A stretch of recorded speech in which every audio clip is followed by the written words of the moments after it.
World of Warfare presents Churchill's Favorite Spy. In mid-June London of 1952, 37-year-old Christine Granville returned to her cheap Kensington hotel after her flight to Belgium canceled due to engine failure. And despite the dreary weather that night, she remained optimistic over the prospect of joining her lover in Belgium on the first flight out the next day.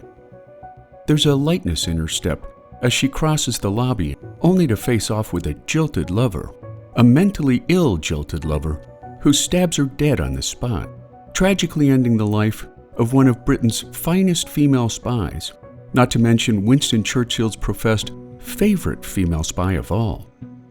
During her 5 years as a spy in the Second World War, Christine routinely risked her life for the sake of her country, only to die at the hands of a lonesome, jilted madman. Beautiful, charismatic, and brimming with intelligence, Christine's legendary performance as a spy is said to be the inspiration for Ian Fleming's original Bond girl, Vesper Lynd. A master at reinventing herself, Krystyna Skarbek was born in 1915 to an impoverished Polish aristocrat, Count Jerzy Skarbek, who taught his daughter to ski, hike, and write as well as a man. And after his death when Christine was just 15 years old, she developed a piercing desire to live the kind of life Count Skarbek would approve of. After World War II broke out, Christine Granville would more than have her chance. When Hitler invaded Poland on September 1, 1939, despite heroic resistance by the Polish army and lay citizens alike, both proved no match for the Nazi war machine, leading to the deaths of 60,000 Polish soldiers. Shocked at the nation's speedy demise, Poles with money or influence like Christine fled to safety first in France and then in London, where she was introduced to officials from British intelligence who quickly assessed her character and talents as a potential clandestine spy. Given an alias as a journalist, Christine soon discovered that little organization and direction was coming out of British intelligence at the time, since Britain's main concern was the possibility of a German invasion onto the British mainland. Taking her own initiative, Christine decided to smuggle propaganda leaflets into Poland to boost the spirits of Polish resistance groups, and since the obvious routes into Poland were blocked by Gestapo guards, she crossed through the treacherous Carpathian Mountains, which were unguarded due to the Nazis' belief that the terrain was beyond impassable. Once in Warsaw, Christine found the city crawling with Gestapo, double agents, and spies, nearly being exposed herself when on a February day in 1940, Christine was recognized by an old acquaintance as she sat in a Warsaw cafe, who said she was surprised to see her in the city. Thinking on her feet, Christine quickly replied that the woman was mistaken and that she was certain the two had never met before, effectively thwarting exposure to the Gestapo scrutiny, an organization that routinely tortured and executed people suspected of spying. During her 6 trips into Poland to bring information to the Polish resistance, she also brought back contacts and information for the British, including new German weapons that were being made by Poles forced to work in German munitions factories. Her most important information, however, came when Axis troops began amassing at the Russian border, some 2 million troops in 200 divisions. What Christine witnessed was the preamble to Operation Barbarossa, Hitler's push to storm Russia and annihilate the Red Army. When Christine returned to deliver her news to the Allies in London, her eyewitness account gave the Allies critical advance knowledge regarding what the Nazis were up to. Spending the next couple of years in neutral Budapest, Hungary, Christine's instant rapport with everyone she met landed her face-to-face with Andrew Kowarski, a fierce Polish patriot and former officer in the Polish army who had lost a leg in a hunting accident. Realizing Andrew was the love of her life, Andrew's disability precluded him from making journeys into Poland, but instead he organized escape routes for refugees and prisoners of war. With Christine's assistance, the couple moved dozens of Polish officers through their underground network, becoming so successful that they soon found themselves atop the Gestapo's most wanted list. As the Nazis' grip tightened on Budapest, Christine was arrested twice, the first time escaping cleanly, while the second time she feigned an illness, convincing a Hungarian doctor to testify that she was about to die. Escaping with Andrew after Hungary sided with Germany, they landed in the British territory of Cairo, Egypt, which was hundreds of miles removed from the North African front. Given their most wanted status by the Germans, both were deemed too high of a risk to return to Central Europe, forcing them to spend the next 2 years living off a small pension with precious little to do. Christine's idleness changed dramatically when newly appointed Prime Minister Winston Churchill decided that a new initiative was needed to hit the Germans behind their own lines.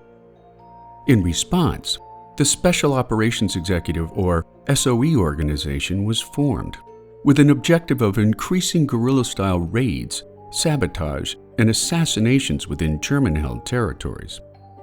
By 1944, over 13,000 people were employed by the SOE, including Christine, who was offered a job in early 1944, not in Poland, but in Vercors, France, the hotbed of the French resistance movement. Known for its rough mountainous terrain and lack of passable roads, the Germans found the region impossible to penetrate and control, making Vercors' secret mountain paths, dense forests, and deep caves a stronghold for French and Belgian resistance fighters known as the Maquis, whose ranks had swelled to more than 100,000 fighters by the summer of 1944. For the SOE, however, the Vercors region in the south of France no longer had a viable SOE presence, since the majority of the organization's agents had been caught or betrayed by collaborators, leaving the SOE's influence severely compromised and blown. Born in London in 1915, Francis Commerce was the man chosen to breathe new life into the SOE's Vichy operations. A pacifist until his brother was killed by the Nazis, Commerce parachuted into France in the fall of 1942, soon realizing that his life would be in danger if he relied on old contacts that had cost so many of his predecessors their lives. Traveling by bus or bicycle under the guise of a sick retired teacher, Commerce built an entirely new network of resistance fighters he could rely upon. And by the start of 1944, Commerce had survived longer than most other SOE agents in occupied France, overseeing several thousand resistance fighters involved in regular sabotage against the Germans. Commerce's operation suffered a serious setback, however, when his female Irish assistant was exposed and captured by the Nazis, later to die in one of their gas chambers, obliging SOE leaders to send in Christine Granville under the assumed name of Pauline Armand, with a backstory that she was a French noblewoman who had fallen on hard times.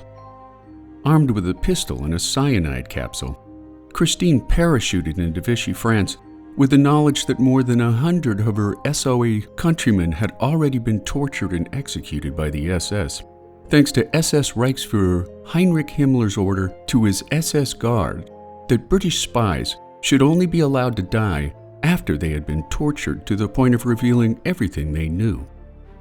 Despite this knowledge, Christine took to her role as Commerce's assistant in a way that supercharged the resistance fighters she worked with, exuding a subtle, delicate charm that produced a climate of friendship and camaraderie so instantly that resistance fighters felt like they'd known her for their entire lives, creating not just a partnership in sabotage against the Germans, but deep friendships that lasted well beyond the war.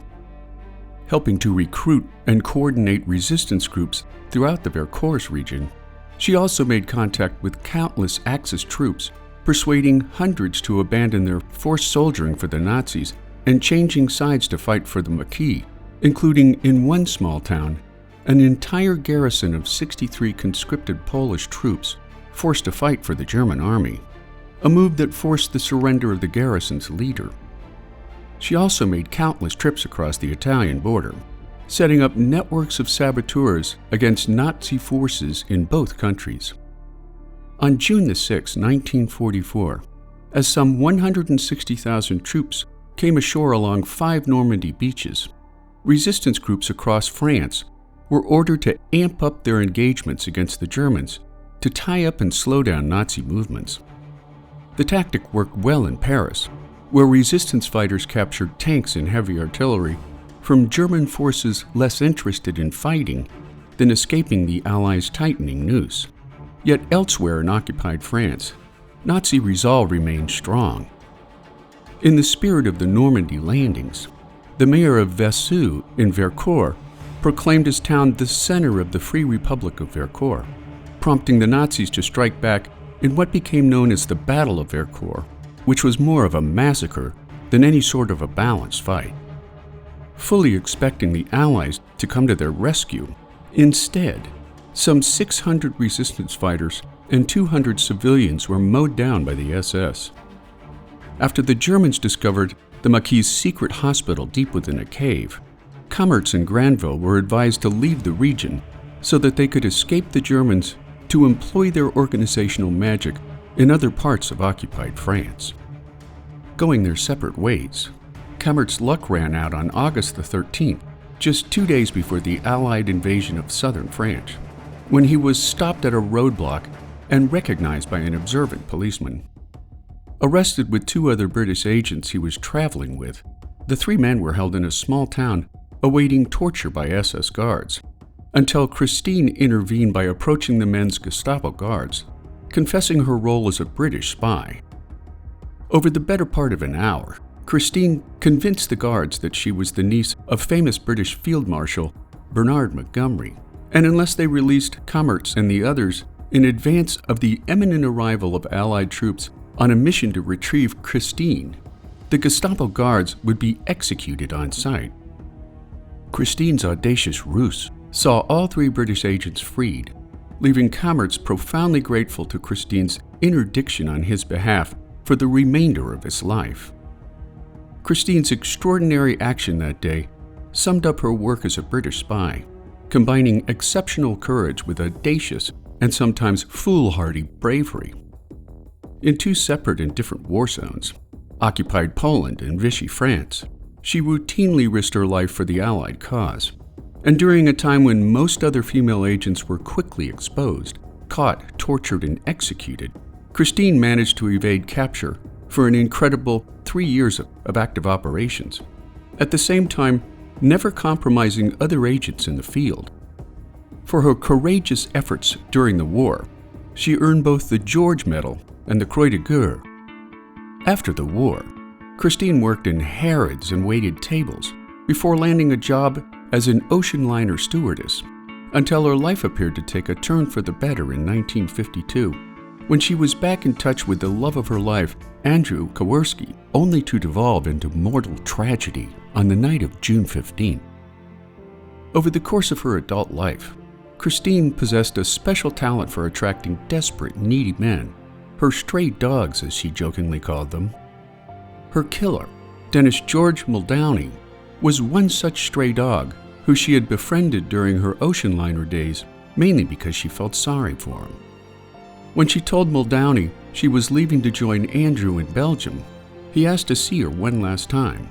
But when she refused, after her flight to Belgium canceled due to engine failure, she returned to the Shelbourne Hotel to spend the night before taking the first flight to Belgium in the morning. After making her way to her usual room on the first floor, she heard a man in the lobby shouting her name and demanding the return of some letters.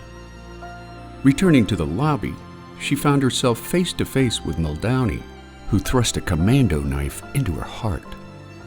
Before his execution 10 weeks later, after Christine's death became front-page news, Muldowney would later confess to authorities that if he could not have Christine, then nobody else would either. She was buried in a modest grave at the Catholic Cemetery of St. Mary's in Kensal Green, West London, in a ceremony attended by over 200 people, including representatives from the British, French, and Polish governments. Also present was Francis Kammertz, whose life she had so audaciously saved, and Andrew Kowarski, who never recovered from Christine's death. When Kowarski passed away on December 8, 1988 in Munich, Germany, his ashes were placed in her grave.